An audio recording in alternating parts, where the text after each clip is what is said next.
I, Robert Livingston, write and speak to the Honorable Provincial Congress to impose the Continental Association, proposed by the First Continental Congress in 1774, to end the present situation of affairs of colony administration by Great Britain, which have left His Majesty's most loyal subjects in North America at risk of destruction to our lives, liberty, and property. Possessive individualism has been abandoned through heavy taxation in exchange for His Majesty's possession of his most loyal subjects for the goal of revenue generation, thus enslaving us amongst the colonies. I understand that entering into a social contract with the majority of man and creating a civil society that will protect the properties of all of its subjects comes at a great cost. However, taxation still must be within man's own consent, whether that be the consent of the majority by themselves or through representatives chosen by us directly, not virtually.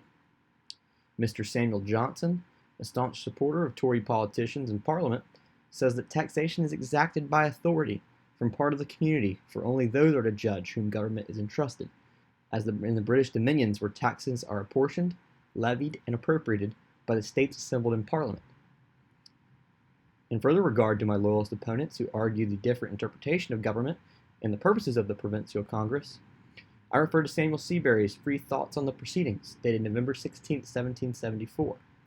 Mr. Seabury brands the great security of the property, the liberty, and the lives of Englishmen consists in the due administration of justice, and I agree. As a lawyer myself, however, Mr. Seabury's point that as long as the courts are duly attended to and fairly conducted, our property is safe.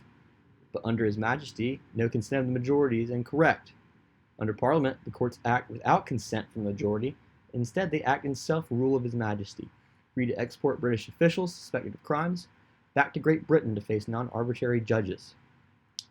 Therefore, I argue that taxation can only be enacted through consent and by self-rule, whereas if anyone shall claim a power to lay and levy taxes on the people by his own authority, and without such consent of the people, he thereby invades the fundamental law of property and subverts the end of government. Individual traders and merchants are consenting to halt their imports and exports with the British Empire and her territories out of the understanding that their representatives in the Continental Association will protect them. My neighbors and I will benefit from the prohibition of price gouging and committees of inspection who will board vessels to prohibit the economic arm of the British Empire from profiting further off of her subjects amongst the colonies. A justified political society is founded when men give up their freedoms and equality that exists in the state of nature and exchange it for the protection offered by numbers of men who can punish transgressions impartially through legislation for the public good, which is the end goal of government.